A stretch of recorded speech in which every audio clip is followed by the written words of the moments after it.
UDF-ৰ যিটো মিত্ৰজোঁট আছিল তাৰ এটা অংশীদাৰ হিচাপে নিৰ্বাচনত অৱতীৰ্ণ হৈছিল।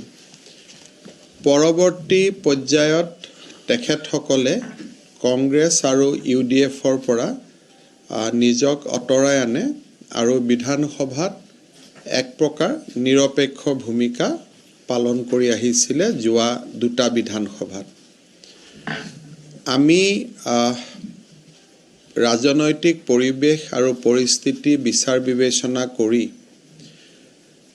আৰু বিধানসভাত যাতে চৰকাৰৰ যিটো বিভিন্ন আইন বিভিন্ন নীতি আদি আমি সকলোৰে লগত সহযোগিতাৰে গৃহীত কৰিব পাৰোঁ আৰু শাসকীয় দল যাতে এটা বহল ঐক্যমতৰ ভিত্তিত চলিব পাৰে তাৰ বাবে আমি BPF-ক আমাৰ ফ্লোৰ কোঅৰ্ডিনেশ্যন আৰু আমাৰ এটা বিধানসভাৰ ভিতৰত মিত্ৰ দল হিচাপে আমি BPF বিধায়িনী দলক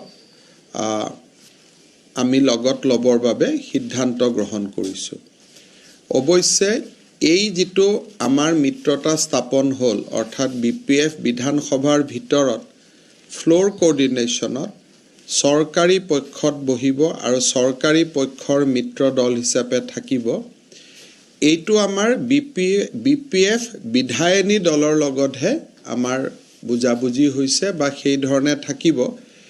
এই বুজাবুজিটো ৰাজনৈতিক পৰ্যায়ত হোৱা নাই বা ৰাজনৈতিক পৰ্যায়ত তেনেকুৱা মিত্ৰতাৰ কথা এতিয়ালৈকে আমি আলোচনা কৰা নাই। এই মিত্ৰতাটো বিধানসভাৰ ভিতৰত আমাৰ এই মিত্ৰতা থাকিব আৰু বিধায়কসকলে আমাৰ চৰকাৰী পক্ষৰ সকলো কাম কাজত আমি যেনেকৈ আন বিধায়কসকল থাকোঁ তেনেকৈ আমাৰ লগত থাকিব বা আমি একেলগে থাকিম। খালি এই মিত্ৰতাটো BJP আৰু BPF-ৰ ভিতৰত হোৱা নাই। এইটো আমাৰ বিধানমণ্ডল BJP যিটো আমাৰ লেজিছলেচাৰ পাৰ্টি আৰু BPF লেজিছলেচাৰ পাৰ্টিৰ মাজতে এই বুজাবুজি থাকিব।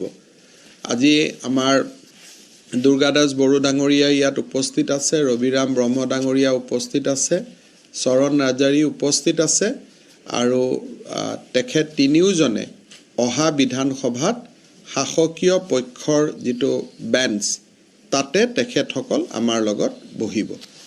এই সিদ্ধান্তটোৰ বিষয়ে জনাবলৈ আপোনালোকক মই নিমন্ত্ৰণ কৰিছিলোঁ।